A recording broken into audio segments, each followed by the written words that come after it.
Satu hal yang perlu kita jaga, so kalau ini terjadi kita bisa menghadapi constitutional crisis.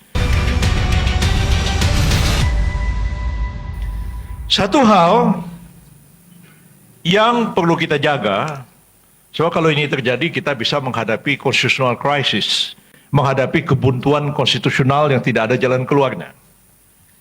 Yang harus kita jaga, jangan sampai ada paslon memborong semua partai, sehingga hanya ada calon tunggal.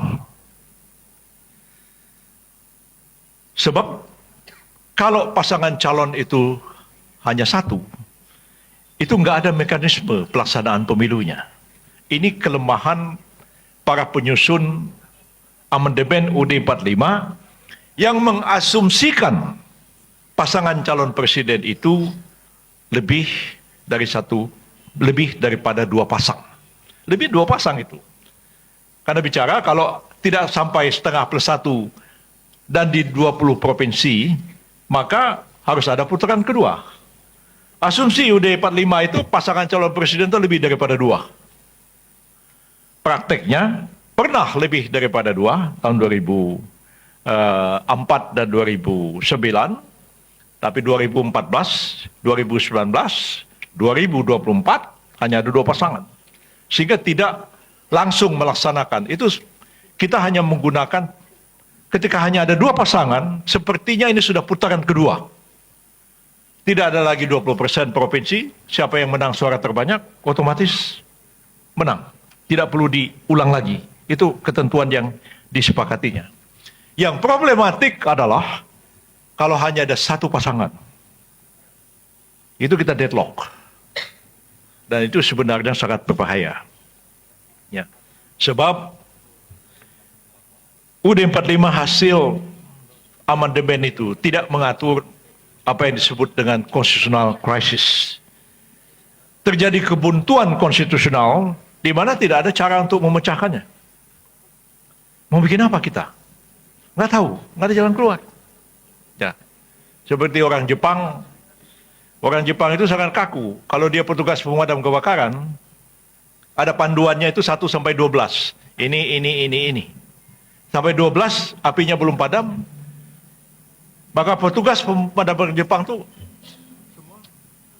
dia lihat aja itu sampai selesai, sampai terbakar habis. Nggak ada panduannya. Dan itu orang Jepang begitu kakunya. Ya kalau kita ya 1000 akal adalah caranya bagaimana kita kan. Kalau orang Jepang enggak. Selesai. Dia udah. Dibiarkan aja api. Udah nggak ada jalannya. Nah, kita ini bisa menghadapi constitutional crisis kalau pasangan cuma satu. Sebab ya masa jabatan presiden itu 5 tahun. DPR 5 tahun, MPR juga 5 tahun. Begitu habis masa jabatannya, tidak ada lembaga apapun yang dapat memperpanjang masa jabatan presiden, dan tidak ada lembaga apapun yang dapat menunjuk pejabat presiden. Beda dengan tahun 67.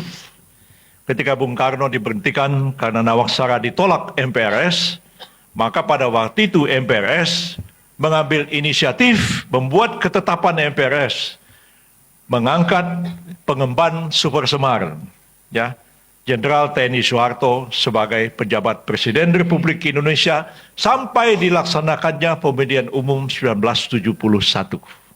Sekarang MPRS nggak punya kewenangan seperti itu.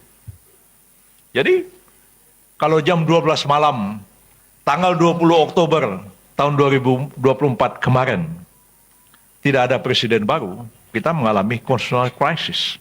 Nggak ada jalan keluar. Ya. Karena triumvirat yang 3 orang menteri itu juga bubar dengan sendirinya. Karena habis masa jabatannya bersamaan dengan masa jabatan presiden. Barangkali dalam keadaan seperti itu, yang tinggal masih ada jabatan tinggal Panglima TNI dan Kapolri. Yang tidak habis masa jabatannya bersamaan dengan masa jabatan kabinet.